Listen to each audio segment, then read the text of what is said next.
When I was doing the self-leveling compound on the floor, a whole bunch of people asked the same question. I had this like black tube sticking up out of the ground, and people were like, what the heck is that? So right here, there is a clean out for the main sewer line.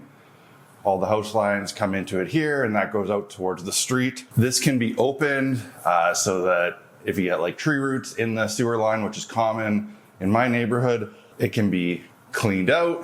So we need access to this.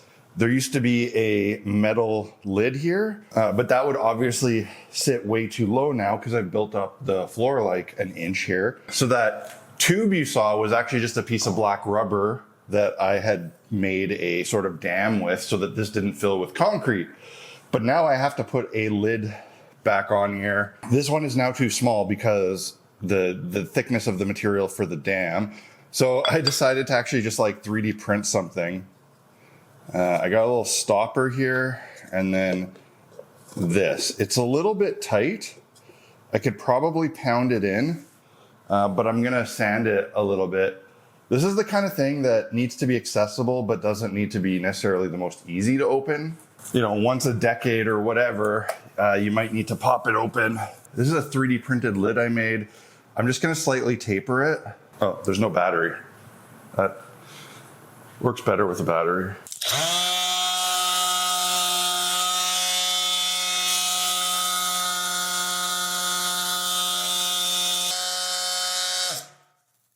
Wow, that doesn't really sand that at all. I thought it would. Well then, I will just tappity tap it in and it will be pretty tight, which is fine. If I ever need to get it out, I'll be able to. This has to be something that if it gets stepped on as well, because it will get stepped on daily, it won't break.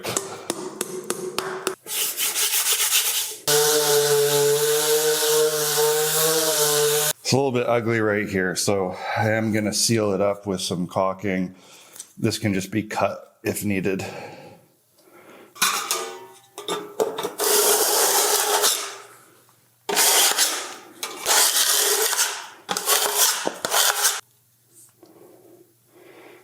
Good enough. Before I actually paint this floor, I should say, before I clean this floor, I want to try to knock down some of these edges where the flooring compound meets the old concrete. It's not bad in most spots, but it could be better. I'm going to see if some really heavy grit sandpaper will do anything.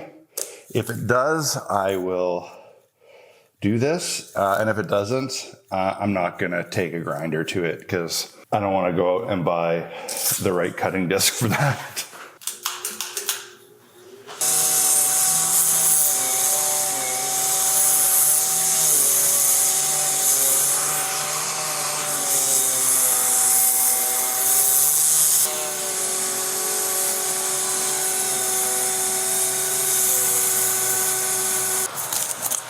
That's not worth the effort.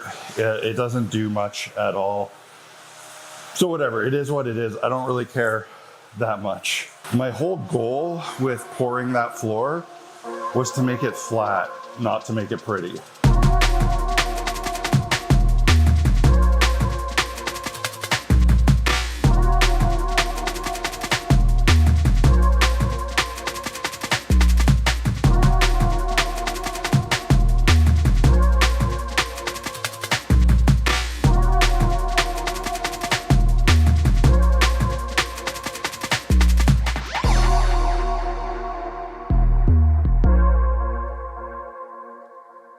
So yeah, one last thing before I can paint the floor.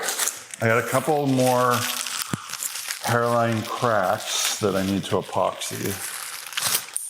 So this is a very strong 2-part epoxy that is meant for concrete repair, and it works very, very well.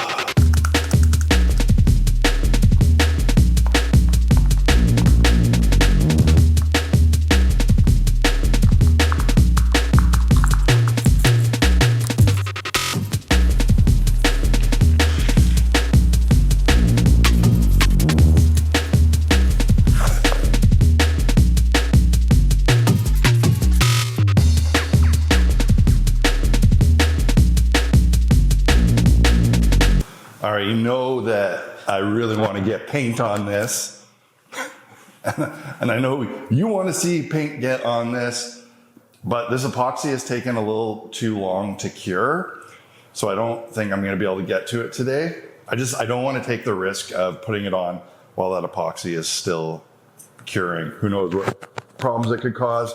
I would have done this part sooner, but I wanted to wait till the floor was all cleaned up and everything. So here we are. Either way, it's nice to have this place empty and basically ready for paint. I also just ordered all the shiplap lumber to do this side of the wall, the bulkhead, and that closet. I didn't order enough when I did the first order because then I would have had to sit on all that material. So that's either going to come tomorrow, Friday, or on Monday, depending on their delivery schedule. I'll have to get some Safe and Sound rock salt to fill that wall, just for some sound absorption, some lumber to build that closet, some doors, door for the laundry room, door for the closet. And then once all that stuff's installed, we can really start putting this studio back together.